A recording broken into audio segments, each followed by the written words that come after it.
খেলোয়াড়দের পিছনে এত টাকা খরচ, আমরা বিশ্বকাপ আনতে পারিনি, আর হাফেজেরা বিশ্বে বারবার চ্যাম্পিয়ন হচ্ছে, বিমানবন্দরে তাদেরকে অভ্যর্থনা জানানো হয় না। আসসালামু আলাইকুম ওয়া রাহমাতুল্লাহ।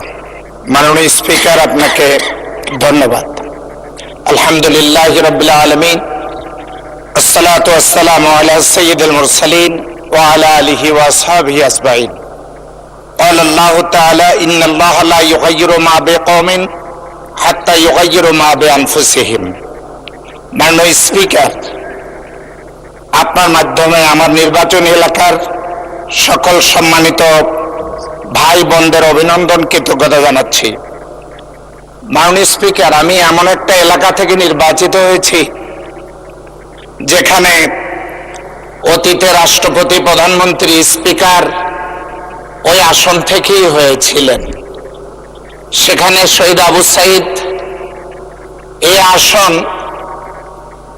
বাংলাদেশের সকল মানুষের কাছে একটি পরিচিত আসন। আমাদের এই আসনে যা আছে, মাননীয় স্পিকার, আপনার মাধ্যমে আমি এই মহান সংসদে উপস্থাপন করতে চাই। সেখানে আছে দক্ষিণ পূর্ব এশিয়ার সর্ববৃহৎ কয়লার খনি। অনেক উন্নত মানের এই কয়লা সেখানে মজুদ, যা উত্তোলন হলে বেকার সমস্যার সমাধানের পাশাপাশি 1000 মেগাওয়াট বিদ্যুৎ উৎপাদন হবে এবং জাতীয় গ্রেডে যুক্ত হবে।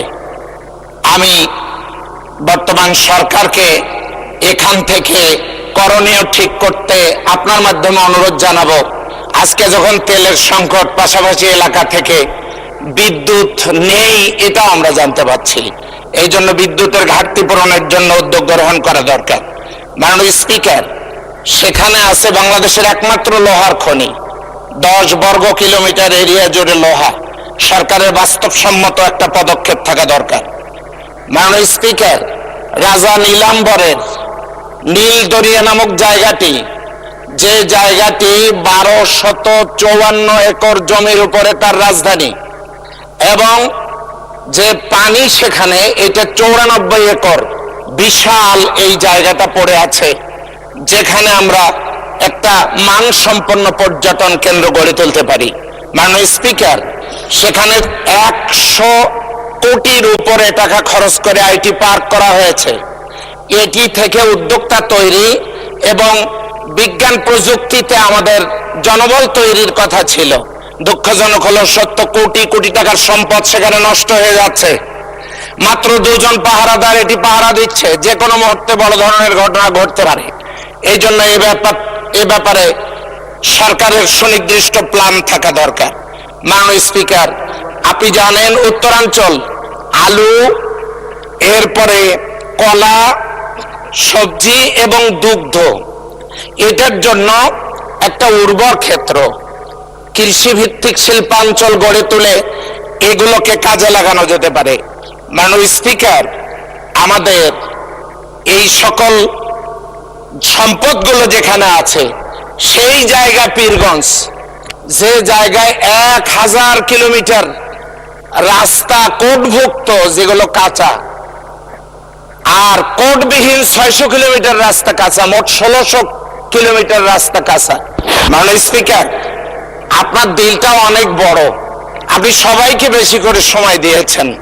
আমি কয়েকটা কারণে সময় আপনার কাছ থেকে চাইবো। মাননীয় স্পিকার, আপনার দিলটা অনেক বড়, আর ওটা শহীদ আবু সাইদের এলাকা।